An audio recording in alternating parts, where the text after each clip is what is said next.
Jā, un šī video nofilmēsim, kā darbojas šis te diagnostikas skaneris. Iepriekšējā video nofilmējam, kā darbojas diagnostikas skaneris par 5 eiro. Šis maksā 25 eiro, bet šim nav vajadzīgs telefons nekāds. Šis darbojas vienkārši pa taisno iespraužot OBD. Tā, atpakojam uzreiz. Visu šo es daru pirmo reizi, lai būtu līdzīgi, kā ir filmē, kā atpakošana notiek.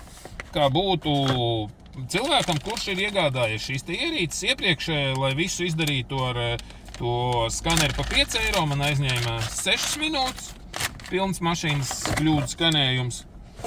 Un ar šito tūliņ arī mēs redzēsim.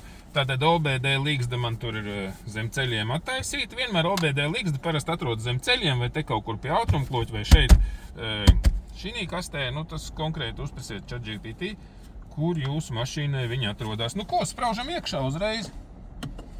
Tā, iespraužam OBD līgzdā. Nofilmēs šī video arī, kā izstās līgzda. Tātad tie, kas varbūt skatījās, to neskaties. Lūk, ir OBD līgzda. Šeit mēs iespraužam šo te OBD skaneri. Šāds te OBD2 līgzda ir visām mašīnām, sākot apmēram no 96. gada līdz mūsdienām. Tā, šeit pafilmē. Reku jau kaut kas iedegās, un vienkārši OBD kļūdas, tātad nav touchscreens. Lūk, pārgājām uz opciju OBD, ja? Pieliec tā tuvu, ja? Nospied OK. Tātad viņš prasa, ko darīsim. Vai lasīsim kļūdas. Nospiežam, lasīsim kļūdas. Un visas kļūdu nav. Pirmīties jau arī ar šo te skaneri, ka nofilmē man kļūdas nebija. Ko vēl šeit var darīt? Var, protams, izdzēst kļūdas. Šeit pieliec tā riktīgi, lai var izlasīt. Tādi jau nevar izlasīt. Tā, neko nedara. Tā, paga. Reku read codes, erase codes, izdzēst. View, freeze, frame. Vehicle info, data stream. Apstīsimies, piemēram, ko rāda data stream intereses pēc. Un šeit jūs redzat visu, ko dators rāda, kaut kādas temperatūras. Kuras aizgāja? Voltāžas, apgriezienus, pieņemsim 638 apgriezienu uzgāzē. Šie apgriezieni mainās rekutē, jā. Kas tas ir? Spiedienus dažādiem devējiem. Vienmēr sakot, visas live dati, pavisam 9 lapas šeit ir.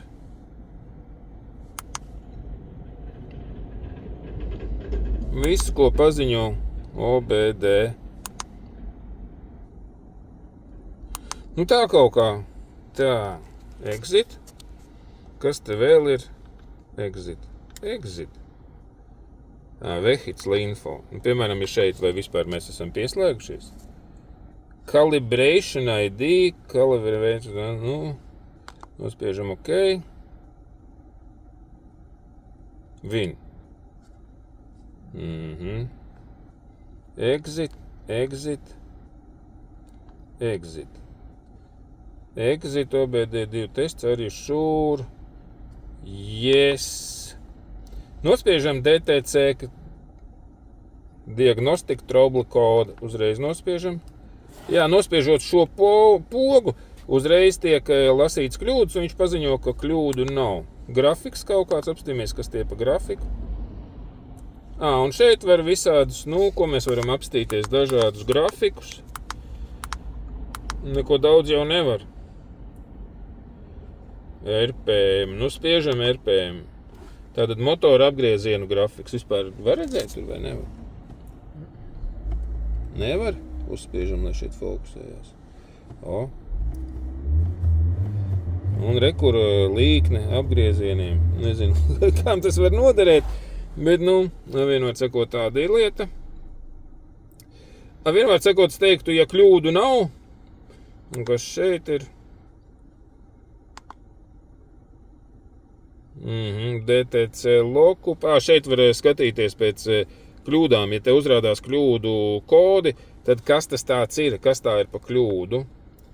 Un šeit zobratiņš ir... Nu tas ir vienkārši pašu šo sistēmu, kā iestatīt. Nu, tāds lūk. Principā, ja mašīna ir vesela, kļūdas tur nekāds nav arī ko nolasīt. Ja mašīnai būtu diagnostikas kaut kādi defekti, degtu check engine, tad šis kaut ko arī parādītu. Kuros gadījumos šie diagnostikas skaneri ir noderīgi? Kas, ja jūs braucat, teiksim, pirkt mašīnu uz rumbulniekiem tā tālāk, tad vai nu šo savienojumā ar telefonu, kas maksā 5 eiro, pieslēdzam vienkārši un izlasam, vai tajā mašīnā ir kļūdas vai nav. Vai arī šo kastīti, tad nevajag nekāds telefonu, vienkārši mēs uzreiz varam kļūdas jebkurai mašīnai izlasīt. Tas palielam viss. Tā.